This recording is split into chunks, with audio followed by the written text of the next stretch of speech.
우리는 죄악 많은 세상에 살아가면서 생각으로 여러 가지 죄를 짓습니다. 비록 말과 행동으로는 연결되지 않지만 생각으로 수많은 죄를 지을 수밖에 없는 그런 세상적인 환경, 또 미디어의 상황 가운데 우리가 살아가고 있습니다. 그런데 때로는 그것이 생각으로만 머물지 않고 이렇게 말로, 행동으로 표출될 때도 있습니다.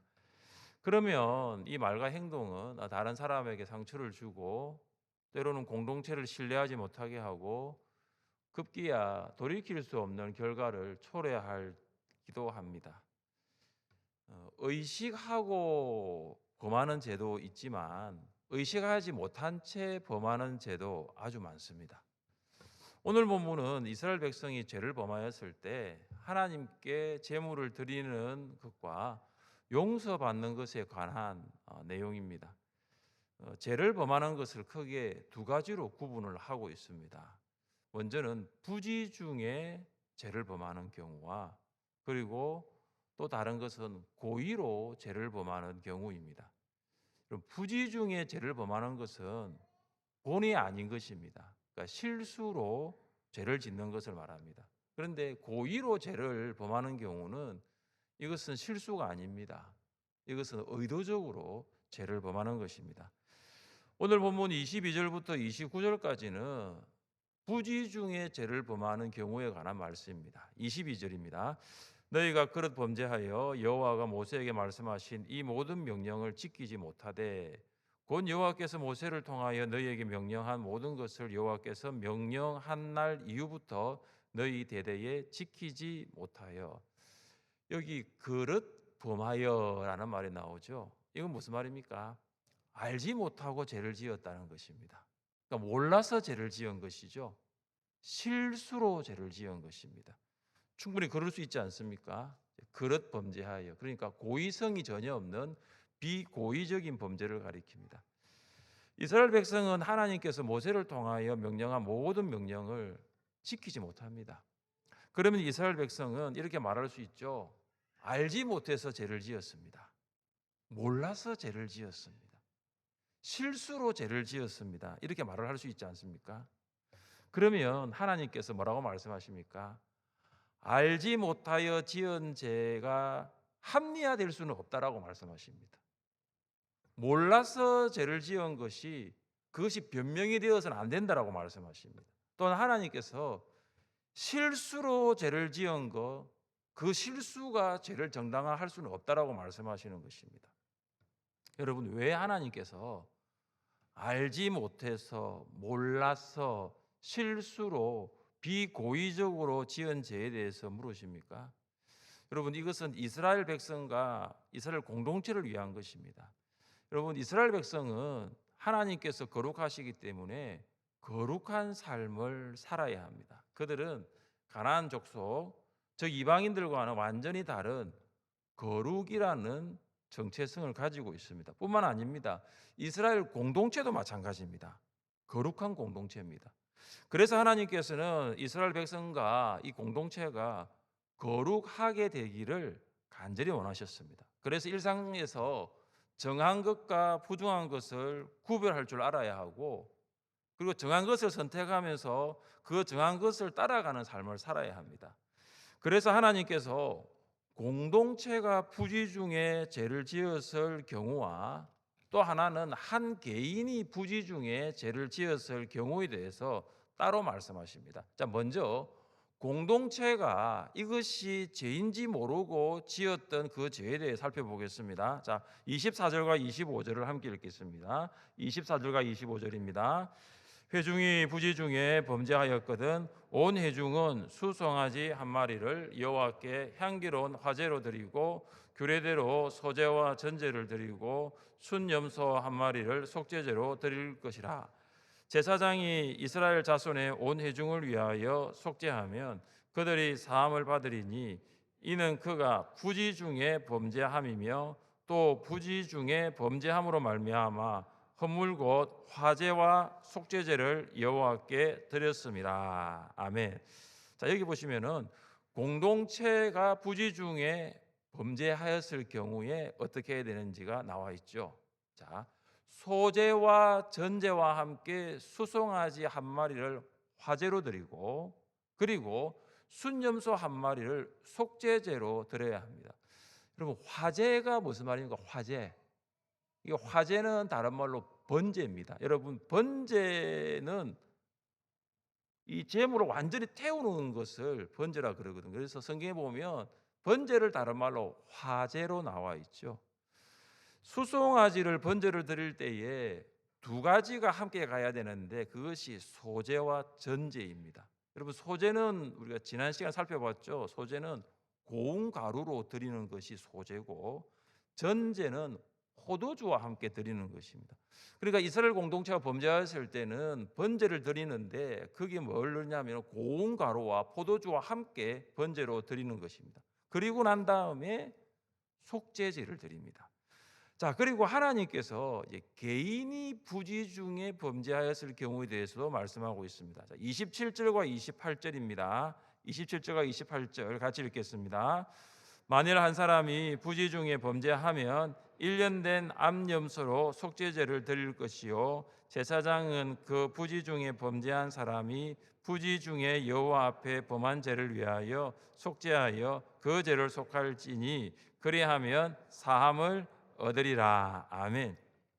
자, 이제 개인입니다. 자, 개인이 본의 아니게 몰라서 알지 못해서 실수로 죄를 저질렀을 경우에도 1년 된 암염소 한 마리를 속죄 제물로 가져와야 됩니다. 그러면 제사장이 그 제물을 바친 후에 그의 죄를 사해 주는 것입니다.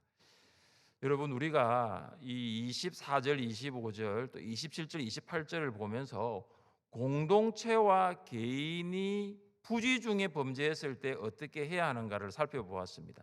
자, 그런데 여러분, 여기 차이가 있습니다. 공동체와 개인이 부지 중에 범죄했을 때 차이가 있는데요. 큰 차이가 뭐냐면 공동체가 범죄했을 때는 제사를 두 가지를 드립니다. 어떤 제사죠? 번제와 속죄제죠. 그럼 개인이 범죄했을 때 드리는 제사는 한 가지인데요. 어떤 제사죠? 속죄제거든요. 공동체가 죄를 범했을 때는 제사를 두 개 드리고요, 개인이 범죄했을 때는 한 가지 제사를 드린단 말이죠. 이게 어떤 의미가 있습니까? 공동체와 개인이 죄를 지었지만 하나님께서는 공동체의 범죄를 한 개인의 범죄보다 더 심각한 것으로 보신다는 것입니다. 여러분, 개인이 존재해야 공동체가 존재한다는 거 여러분 아시죠? 그런데 죄는 좀 달라요. 공동체 전체가 범죄했을 때 그 영향력은 개인 한 사람이 범죄했을 때보다 더 크다라는 것을 말하고 있습니다. 예를 한번 들어보겠습니다. 10명의 정탐꾼이 부정적인 보고를 하였습니다. 그런데 그 부정적인 보고는 사실은 믿음의 보고가 아니니까 하나님 보시기에는 이건 죄가 맞거든요. 근데 10명의 정탐꾼의 부정적인 보고가 있고 난 다음에 하나님께서 그들의 죄를 바로 묻지 않습니다.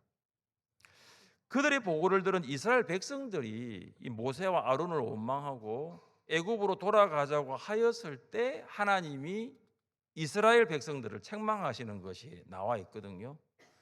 이스라엘 백성이 돌을 들고 모세와 아론을 치려고 하였을 때 하나님께서 이렇게 말씀하셨죠.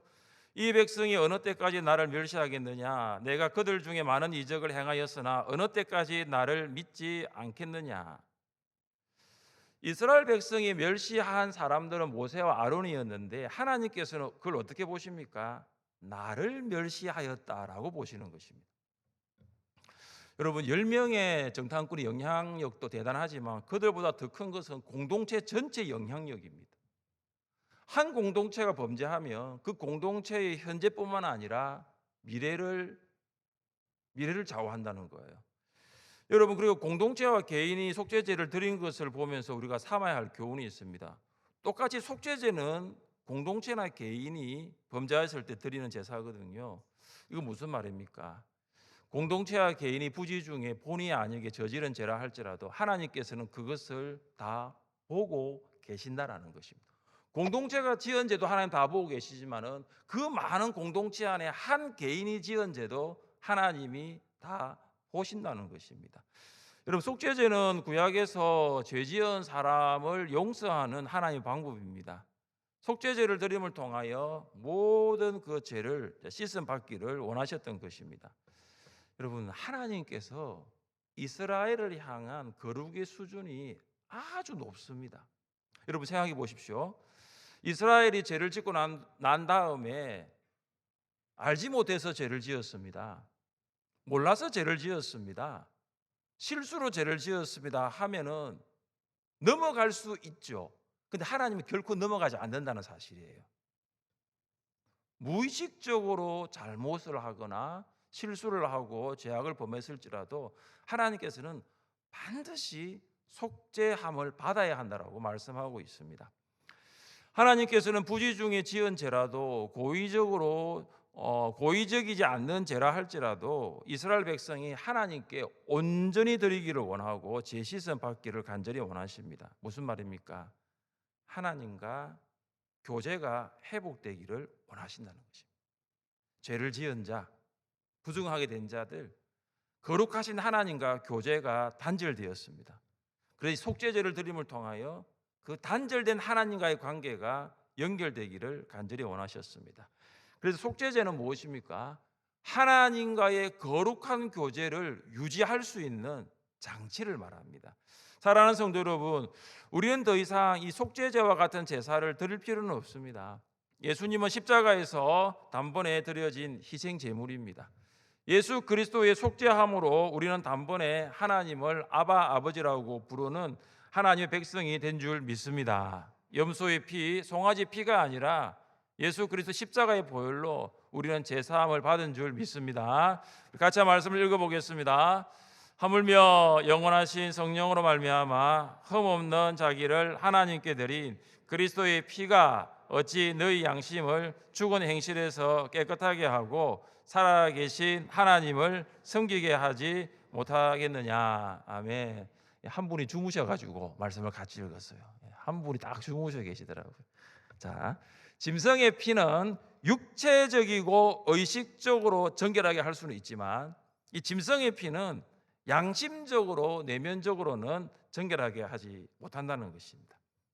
그러니까 양심적으로 정결하게 하고 내면적으로 깨끗하게 하게 하는 것은 무엇이냐면 예수 그리스도의 피입니다. 예수 그리스도의 피가 우리의 양심을 죽은 행실로부터 정결하게 합니다. 자, 그런데 여러분, 예수 그리스도의 피가 단지 양심을 정결하게 하는 것은 맞는데 그 목적이 있습니다.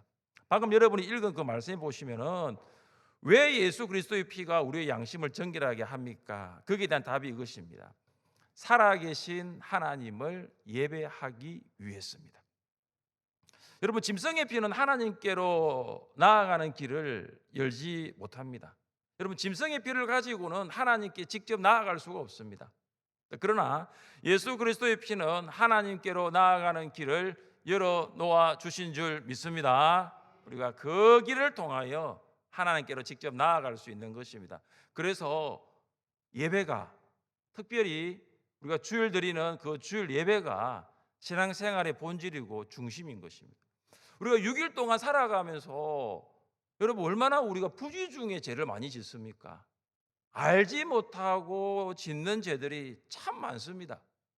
그러나 우리가 예수 그리스도의 피로 우리의 양심과 내면이 정결하게 되어 하나님께 예배의 자리로 나아갈 때에 우리는 다시 회복하게 되는 것입니다. 우리는 다시 거룩하게 되어지는 것입니다. 다시 깨끗하게 되어지는 것입니다. 할렐루야. 네. 자, 이제 우리는 이스라엘 백성이 고의적으로, 앞에는 부지 중에 지은 죄지만 이제는 조금 더 심각해요. 고의적으로 지은 죄, 그 경우를 한번 살펴보기를 원합니다. 30절과 31절입니다. 본토인이든지 타국인이든지 고의로 무엇을 범하면 누구나 여호와를 비방하는 자니 그의 백성 중에서 끊어질 것이라. 그런 사람은 여호와의 말씀을 멸시하고 그의 명령을 파괴하였은즉 그의 제약이 자기에게로 돌아가서 온전히 끊어지리라. 여러분, 좀 아주 무거운 말씀이죠. 하나님께서는 이스라엘 백성이 부지 중에 죄를 범하는 것보다 고의로 죄를 범하는 것을 아주 심각하게 보고 계십니다. 여러분 여기 고의로라는 이 단어의 뜻은 뭐냐면 손을 높이 들어 이겁니다. 손을 높이 들고 주를 찬양 그게 아니에요. 손을 높이 드는 거. 무슨 말입니까? 하나님을 향해 손을 들어서 반영하는 게 고의로라는 거예요. 하나님의 권위에 도전하는 교만의 극치를 고의로라는 것입니다. 인간이 고의로 죄를 짓는 경우는 무슨 말입니까? 공개적으로 하나님께 도전하겠다는 거예요. 그래서 이 고의적으로 죄를 지은 사람은 하나님께 용서받을 수가 없어요. 왜 그렇습니까? 죄라는 것을 알고 있어요. 분명히 죄라는 것을 알고 있는데 그걸 고의로 지은 거예요. 의도적으로 지은 거예요. 그래서 이 30절 31절 말씀해 보시면 하나님의 말씀을 멸시하였다라고 하죠. 하나님의 명령을 파괴하였다라고 말하고 있습니다. 그래서 이런 사람은 이스라엘 사람이든 그들 중에 거류하던 사람이든 끊어지게 된다라고 말을 하고 있습니다. 그래서 하나님께서 한 가지 예를 들어서 설명합니다. 우리 하나님 참 좋으신 분이십니다. 우리가 이해를 잘 못하니까 한 가지 예를 들어 설명하는데 그 내용이 32절 이하거든요. 이스라엘 백성이 광야에 있을 때 일입니다. 자, 한 이스라엘 사람이 안식일에 나무를 하러 갔는데 들켰어요. 그래서 사람들이 그 안식일에 나무 하러 가는 그 사람을 데리고 모세와 아론에게로 갔습니다. 그런데 모세와 아론도 이런 사람을 어떻게 해야 할까에 대한 규정을 알지 못해서 일단 그 사람을 감금시킵니다. 그리고 기다립니다. 그러한 다음에 하나님께서 모세에게 이렇게 말씀하시죠. 그 사람을 반드시 죽일지니 온 회중이 진영 밖에서 돌로 그를 칠지니라. 엄청난 말씀 아닙니까? 이스라엘 백성이 그를 진영 밖으로 끌어내어서 돌로 쳐 죽였습니다. 여러분, 왜 하나님께서 안식일에 나무 한 사람을 돌로 쳐 죽이라고 말씀하실까요? 앞에 문맥과 연결하면 이 사람은 고의적으로 죄를 지었습니다. 무슨 말입니까? 안식일에 일하지 말라는 율법을 알지 못해서 나무를 하러 간 것이 아니라는 거예요. 그는 안식일에 일하지 말라는 율법을 몰라서 나무를 하러 간 것이 아닙니다. 그는 고의로 죄를 범한 거예요. 의도적으로 죄를 범한 거죠. 여러분 왜 그렇습니까? 여러분 민수기 이 15장보다 훨씬 더 앞에 있는 말씀이 뭐냐면 출애굽기 20장 말씀이에요. 여러분 출애굽기 20장이 무엇입니까? 십계명이 나오거든요. 그러니까 이스라엘 백성이라면 이 십계명을 알고 있는 거예요. 안식일을 기억하여 거룩하게 지키라. 여세 동안은 힘써 내 모든 일을 행할 것이나 일곱째 날은 내 하나님 여호와의 안식일인즉 너나 내 아들이나 내 딸이나 내 남종이나 내 여종이나 내 가축이나 내 문 안에 머무는 객이라도 아무 일도 하지 말라. 이는 여세 동안에 나 여호와가 하늘과 땅과 바다와 그 가운데 모든 것을 만들고 일곱째 날에 쉬었습니다. 그러므로 나 여호와가 안식일을 복되게 하여 그 날을 거룩하게 하였느니라. 여러분, 왜 하나님께서 안식일을 기억하여 거룩하게 지키라고 하셨을까요? 그것은 하나님께서 일곱째 날에 안식하셨고 그 날을 거룩하게 하셨기 때문입니다. 그리고 하나님께서는 그 안식일을 복되게 하셨습니다. 여러분 모든 날 7일이 다 복된 날이에요.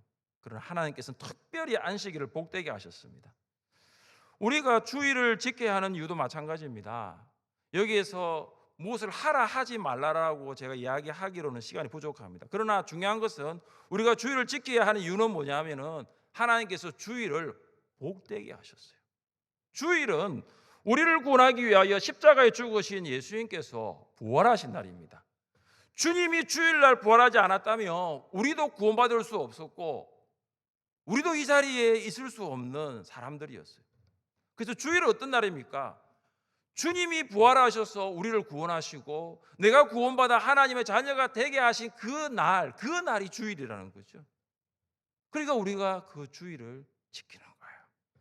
주일날 함께 모여서 온 마음을 다하여 하나님을 예배하는 것입니다. 이제 하나님께서는 이스라엘 백성들에게 한 가지 더 말씀하시는데 그것은 자손 대대로 옷자락 끝에 술을 만들고 청색끈을 달라고 명령하십니다. 그림을 잠시 한번 보겠습니다. 자, 이것입니다. 자, 겉옷 외투죠. 외투에 보면 밑에 이렇게 뭐가 이렇게 나와 있는 거지. 이게 뭐냐 하면은 이게 술이고 밑에 청색끈이 달려 있는 것입니다. 자, 하나님께서 지금 광야 생활을 하고 있는 이스라엘 백성들 가운데 그냥 겉옷만 있으면 되는데 여기 지금 술을 달아 청색끈을 매달아라는 거예요. 자, 이렇게 하신 명령, 왜 이렇게 하셨을까? 이유가 있습니다. 자, 39절과 40절 말씀을 함께 읽겠습니다. 39절과 40절입니다.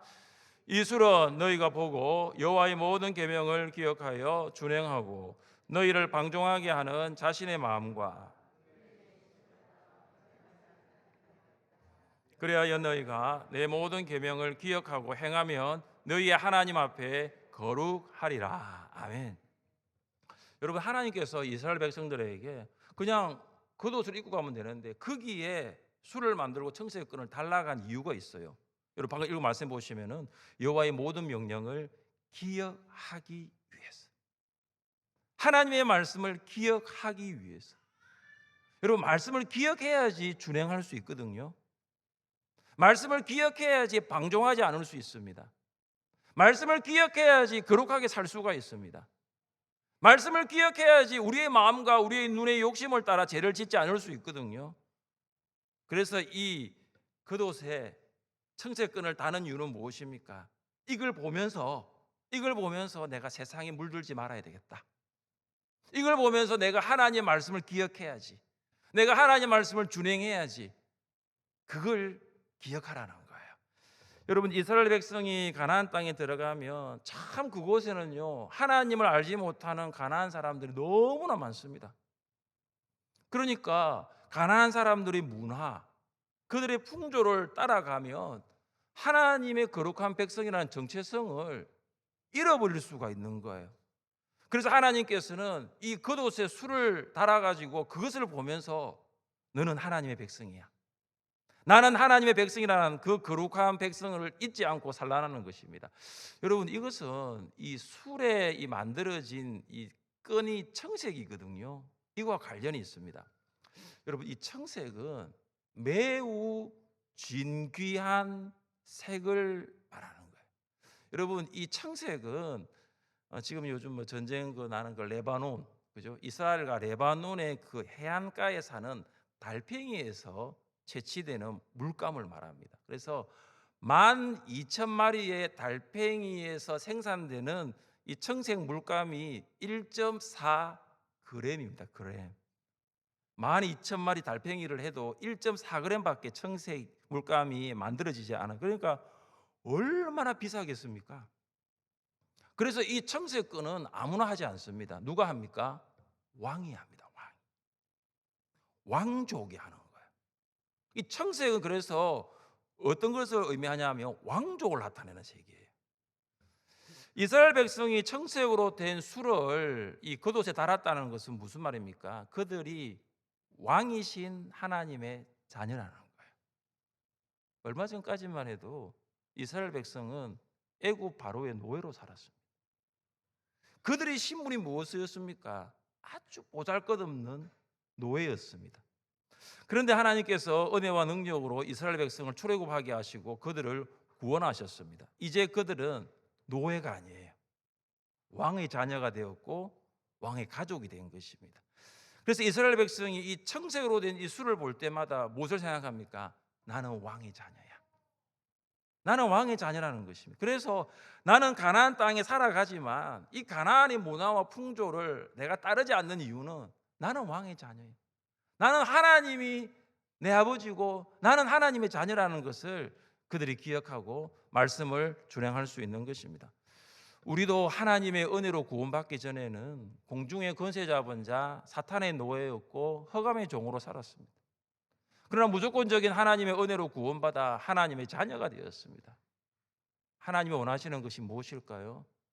이제는 세상의 문화를 따르지 말라는 거예요. 더 이상 세상의 풍조를 따르지 말라는 거예요.